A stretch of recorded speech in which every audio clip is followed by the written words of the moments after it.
Let's continue our topic.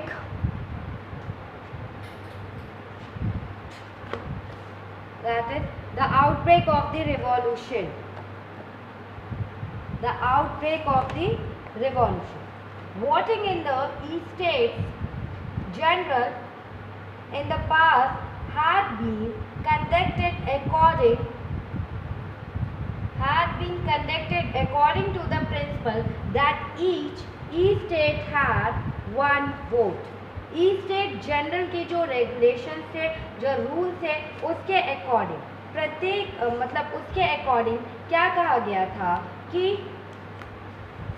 Each state को एक ही vote देने का हक है। ईच स्टेट को वन वोट ही देने का हक है। और 3 स्टेट थे।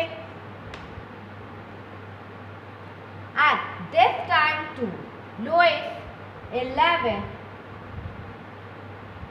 was determined to continue the same practice। इस टाइम पे भी जो लुइस 11 थे वो डिटरमाइंड थे पूरी तरह से कि इस प्रैक्टिस को दोबारा कंटिन्यू ही रखा जाएगा। But members of the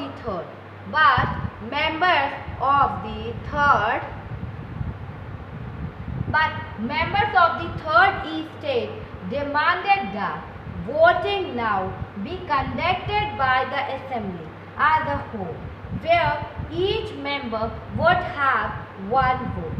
but जो members of the third east state है वो डिमांड करने लग गए थे कि वोटिंग अब conduct assembly as a whole में कंडक्ट की जाएगी, वेयर ईच मेंबर के पास पावर होगी अपना वोट देने के। This was one of the democratic principle put forward by philosopher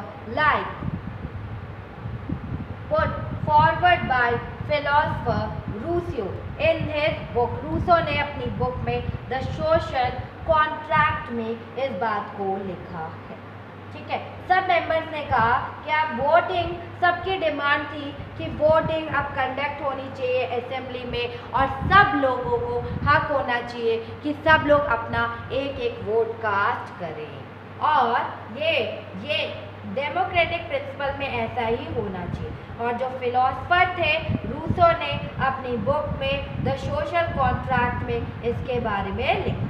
When the king rejected this proposal, members of the third East State walked out of the assembly in protest। जैसे ही king ने कहा इनका proposal reject किया king ने, तो सब लोग बाहर निकल गए और सब लोगों ने प्रोटेस्ट करना स्टार्ट कर दिया।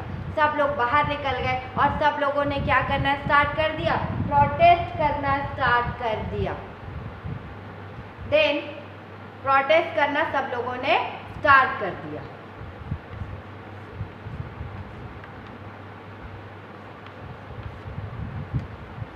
And the representatives of the earth, the representatives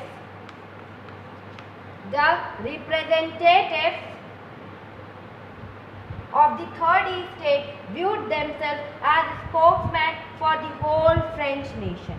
जो रिप्रेजेंटेटिव थे वो अपने आप को खुद को फ्रांस राष्ट्र के मीन्स की फ्रेंच नेशन के स्पोक पर्सन मानते थे।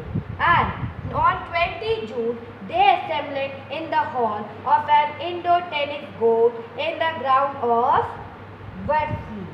मतलब 20 जून को क्या हुआ कि वो एक असेंबल हो गए, सब लोग इकट्ठा हो गए एक हॉल में, एक इंडोर टेनिस कोर्ट में सब लोग वहाँ पे इकट्ठा हो गए। एंड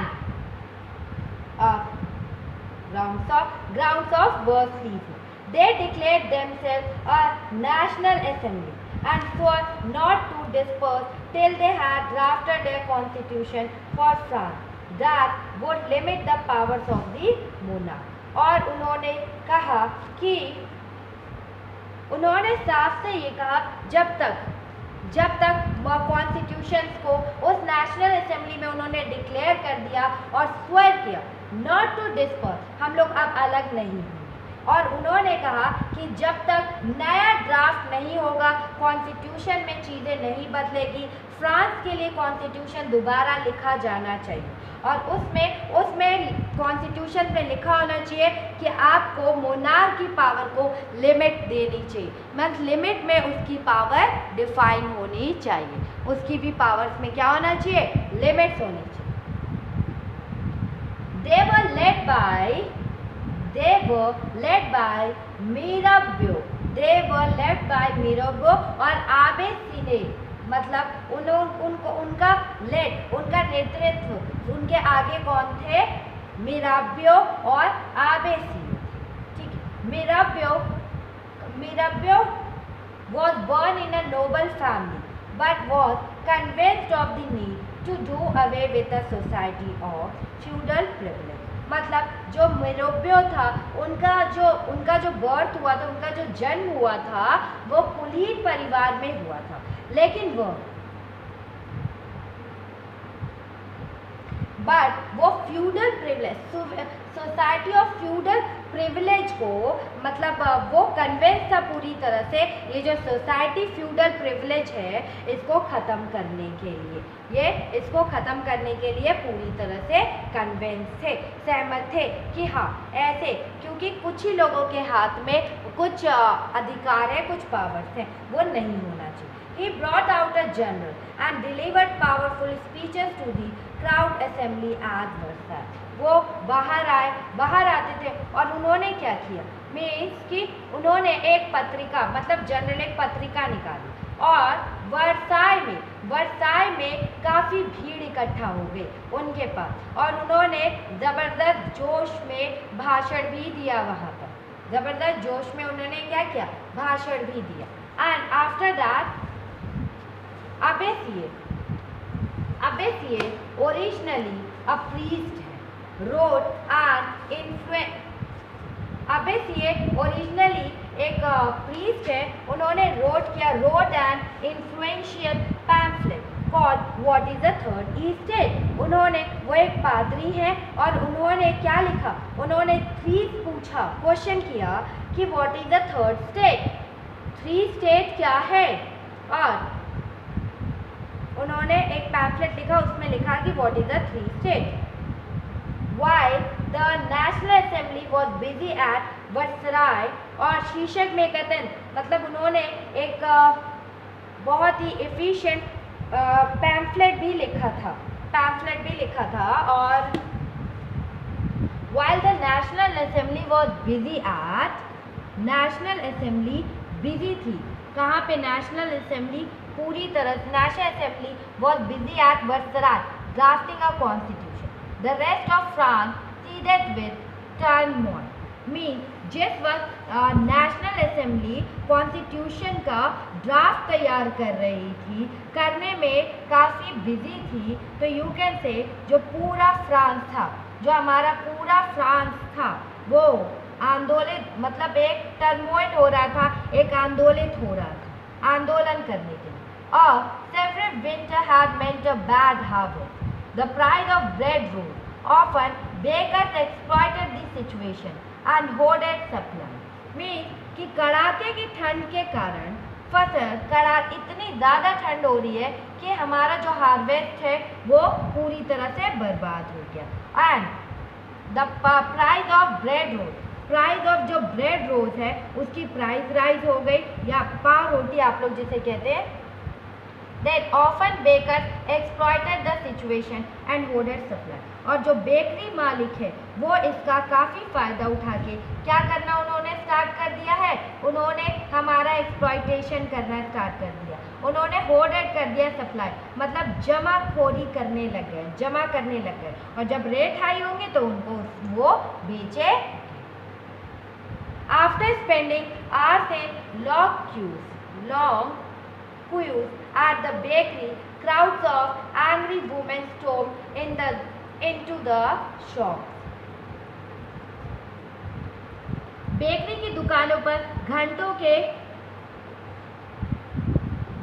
इंतजार के बाद सारी औरतें गुस्सा आ गई, मतलब सारी औरतें बहुत एंग्रीनेस पे भर गई, बहुत गुस्सा आ गया, और भीड़ ने दुकान पर क्या किया, धावा बोल दिया भीड़ ने। और at the same time the king order troop to move into Paris, और उसी टाइम राजा ने राजा ने ट्रूप्स को क्या ऑर्डर दिया, उसी टाइम की तरफ सम्राट ने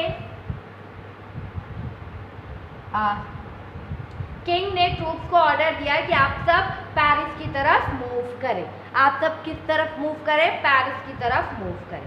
and 14 July the agitated crowd stormed and destroyed the Bastille, मतलब कि बास्टील को 14 जुलाई बास्टील पर मतलब क्राउड ने स्टॉर्म कर दिया और वहाँ पे सारी चीज़ डिस्ट्रॉय कर दिया। वहाँ पर सब चीज़ को क्या किया गया, डिस्ट्रॉय कर दिया गया।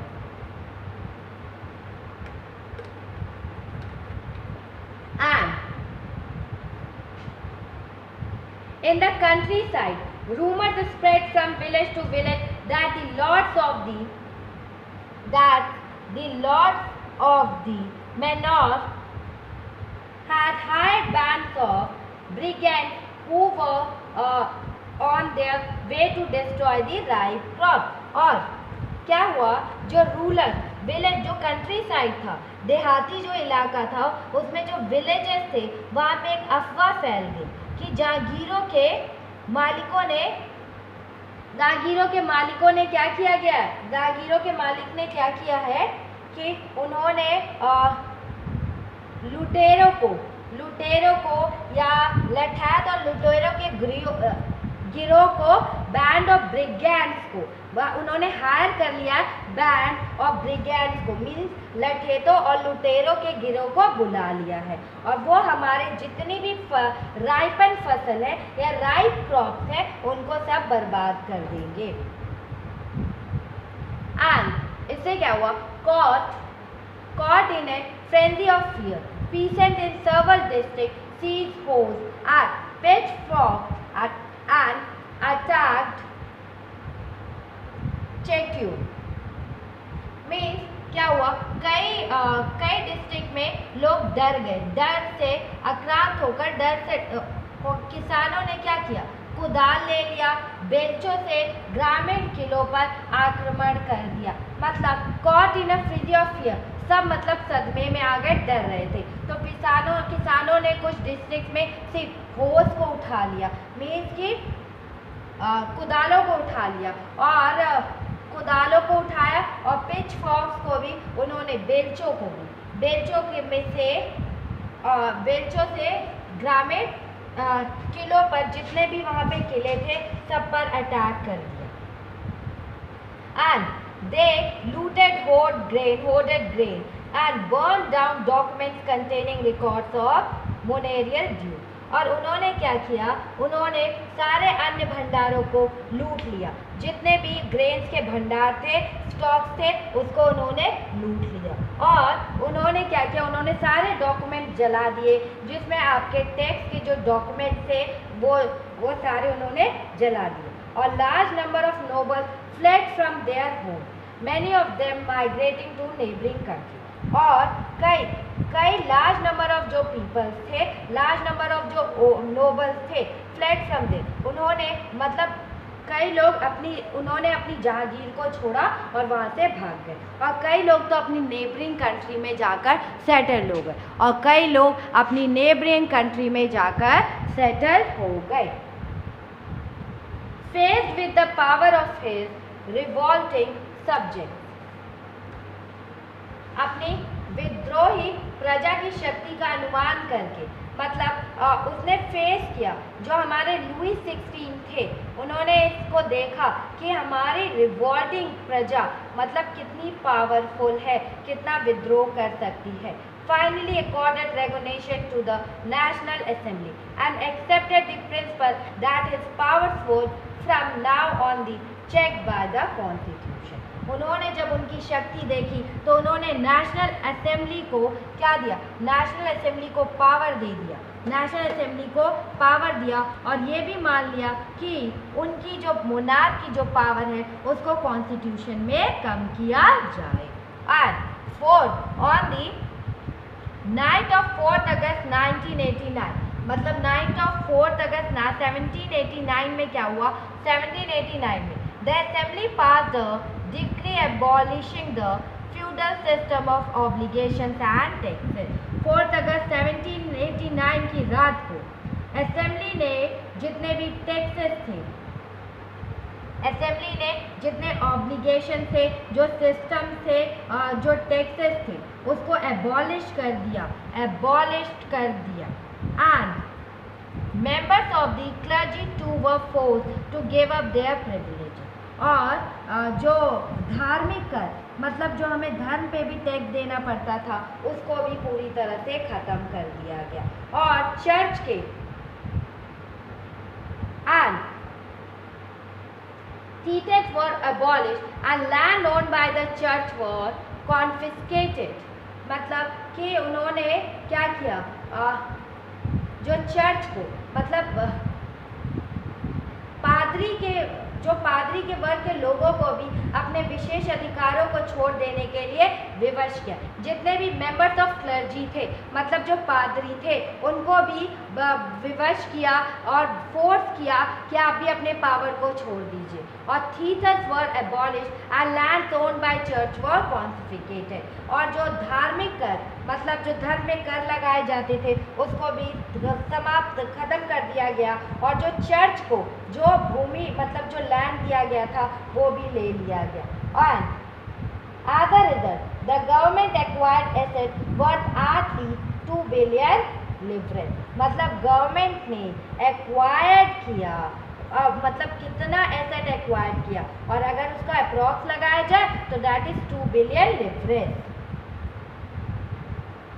गवर्नमेंट के हाथ में आ गई, जो उन्होंने ऐसे ही सबको बांट के रखा था। And that is new word,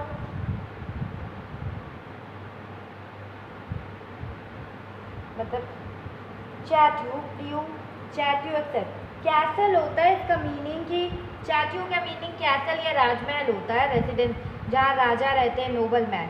and manor an estate consisting of the lord's land and his mansion. Our next topic, that is France becomes a constitutional monarchy. France becomes a constitutional monarchy.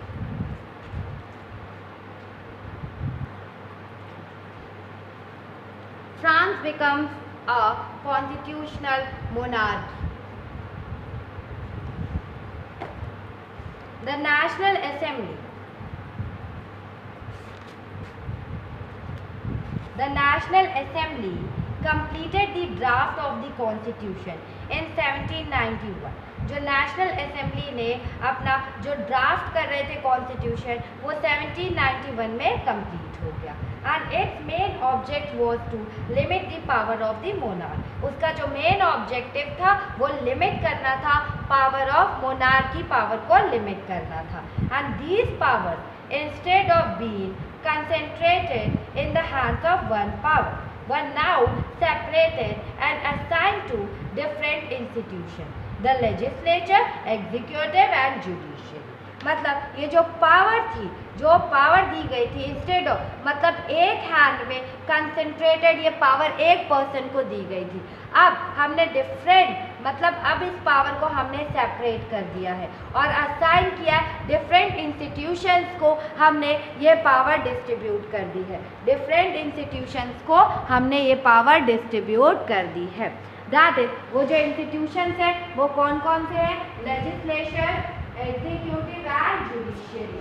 Legislature, executive and judiciary. This made France a constitutional monarchy. और ये France को एक constitutional monarchy बनाता है, constitutional monarchy. And for example figure 7 explain करता है how the new political system work. Figure 7 explain कर रहा है कि जो न्यू पॉलिटिकल सिस्टम है वो कैसे वर्क करती है। मतलब active person entitled to vote, ये एक्टिव पर्सन है entitled to vote about 4 million of population of 28 million. मतलब 2.8 मिलियन की जनसंख्या पॉपुलेशन में लगभग, मतलब 40 मिलियन लोग हैं। ये 28 मिलियन में 4 मिलियन पीपल हैं lump sum. Passive citizens, no voting rights, about 3 million को कोई वोटिंग राइट्स नहीं है। Women, children and youth below 25 को भी कोई वोटिंग राइट्स नहीं दिया गया था। ये एक्टिव पर्सन है, ये पैसिव सिटीजन है। पैसिव सिटीजन को कोई वोटिंग राइट्स नहीं था और एक्टिव सिटीजन को वोटिंग राइट्स थे। देन इसको डिवाइड किया गया था जुडिशरी, एग्जीक्यूटिव एंड लेजिस्लेचर में। जो एक्टिव पर्सन है वही वोट देते थे तो जज बनते थे, और जो एक्टिव पर्सन है वो वोट देते थे, इलेक्टर 50,000 मैन इलेक्ट होते थे। और आफ्टर दैट नेशनल असेंबली में 745 मेंबर्स जाते थे, और इन सबको कंट्रोल कौन करता था? मिनिस्टर्स कंट्रोल करते थे या राजा कंट्रोल करते थे अपनी वीटो पावर को यूज कर अपनी वीटो पावर को यूज कर राजा इसको कंट्रोल में करते थे। द कॉन्स्टिट्यूशन ऑफ 1791, जो 1791 का जो कॉन्स्टिट्यूशन है, vested the power to make laws in the national assembly which was indirectly elected. 1791 के कॉन्स्टिट्यूशन में जो कानून बनाने का अधिकार दिया गया, जो पावर दी गई कि कौन कानून लॉ बनाएगा, और वो पावर किसको दी गई? इन द नेशनल असेंबली में विच वॉज इनडायरेक्टली इलेक्टेड। 1791 के कॉन्स्टिट्यूशन में जो लॉ बनाने का हक, जो लॉ बनाने की जो पावर थी वो नेशनल असेंबली को सौंप दिया गया। नेशनल असेंबली को इनडायरेक्टली इलेक्ट किया गया, इनडायरेक्टली कहा गया उन्हें इस पावर को यूज करने के लिए, इनडायरेक्टली।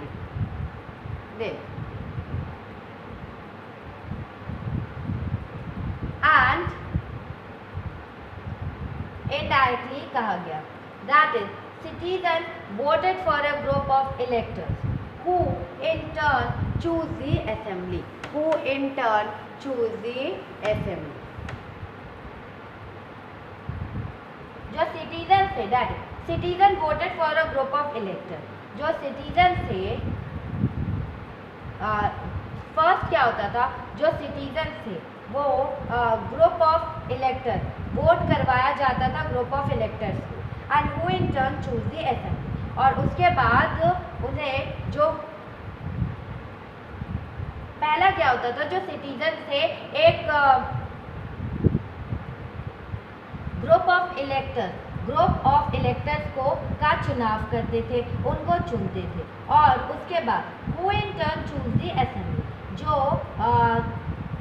दोबारा असेंबली के सदस्यों को चुनते थे, जो मतलब असेंबली के पर्सन्स को सेलेक्ट करते थे कि कौन कौन लोग असेंबली में जाएंगे। Not all citizen however had the right to vote, मतलब सब सिटीजन्स को वोट देने का अधिकार नहीं था। Only men above 25 years of age who paid taxes, मतलब सबको यह अधिकार नहीं था। सिर्फ किसको अधिकार था? ओनली मेन को अधिकार था जो 25 ईयर्स ऑफ एज क्रॉस कर गए, और जो टैक्स देते हैं equal to at least 3 days of a labourer's wages were given the status of active citizen। Active citizen हम किन्हें मानते थे? जो 25 ईयर से ऊपर थे, और केवल ऐसे मेन को ही हम एक्टिव सिटीजन मानते थे और उन्हें ही वोट देने का अधिकार था, उन्हीं को हमने ये दर्जा दिया था। जो कम से कम 3 डेज तक लेबर्स को वेजेस दे सकते हैं, जो कम से कम 3 डेज तक लेबर्स को वेजेस प्रोवाइड कर सकते हो, उन्हें हमने स्टेटस दिया था एक्टिव सिटीजन्स का, उनको वोट देने का हक था।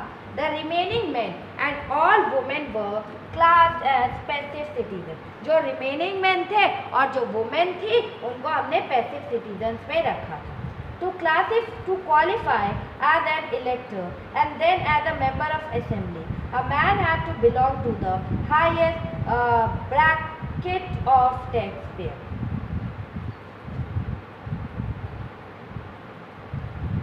अगर आप देखें तो आपको इलेक्टर बनने के लिए और आपको मेंबर ऑफ असेंबली बनने के लिए उस मैन को highest bracket of tax payer होना ज़रूरी है। मीन्स कि उस मैन में क्या होना ज़रूरी है? उच्चतम श्रेणी का होना ज़रूरी है, या highest bracket of tax payer, लोगों का highest bracket of tax payer होना ज़रूरी है। देन फिगर 8 क्या कह रहा है कि the declaration of the rights of man and citizen painted by the artist Le Barbier in 1790। ये डिक्लेरेशन दिया गया था कि जितने भी मैन और जितने भी सिटीजन्स हैं उनके लिए एक डिक्लेरेशन है जो 1790 में ले बार्बियर द्वारा बनाया गया। ये फोटो है। And the figure of the right represent France and the figure of the left symbolises the law. मतलब जो फिगर राइट में है वो फ्रांस को सिंबॉलिज करता है और जो लेफ्ट में है वो लॉ को सिंबॉलिज करता है, मतलब लॉ के बारे में बताता है, लॉ के बारे में बताता है। दैट इज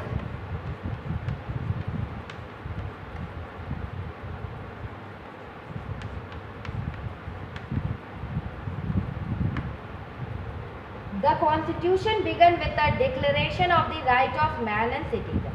Constitution start हुआ, डिक्लेयर किया उसने कि राइट ऑफ मैन और सिटीजन के राइट्स को बताना शुरू किया। That right such as right to life, right to life का हक है, राइट टू लाइफ का हक है।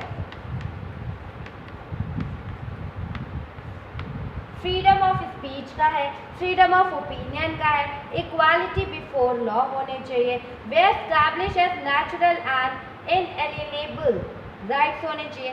That is they belong to each human being by birth and could not be taken away. It was the duty of the state to protect each citizen natural rights. Each citizen के natural rights को बचाना चाहिए, ई citizens के natural right की हमेशा रक्षा करते रहना चाहिए। एंड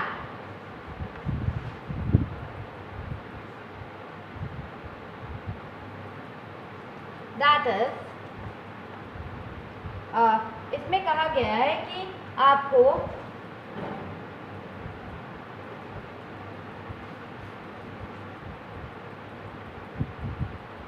जो आपका बर्थ के जो आपका बर्थ हुआ है तब से ये राइट्स आपको मिलेंगे, आपके राइट्स कोई आपको छीन नहीं सकते। ये नेचुरल राइट्स हैं, वो ऐसे राइट्स हैं जिनको कोई भी छीन नहीं सकता। And it was the duty of ये ड्यूटी है स्टेट की कि सबके राइट्स को वो प्रोटेक्ट करे। ये ड्यूटी है स्टेट की कि वो सबके राइट्स को प्रोटेक्ट करे, सबके राइट्स को वो प्रोटेक्ट करे।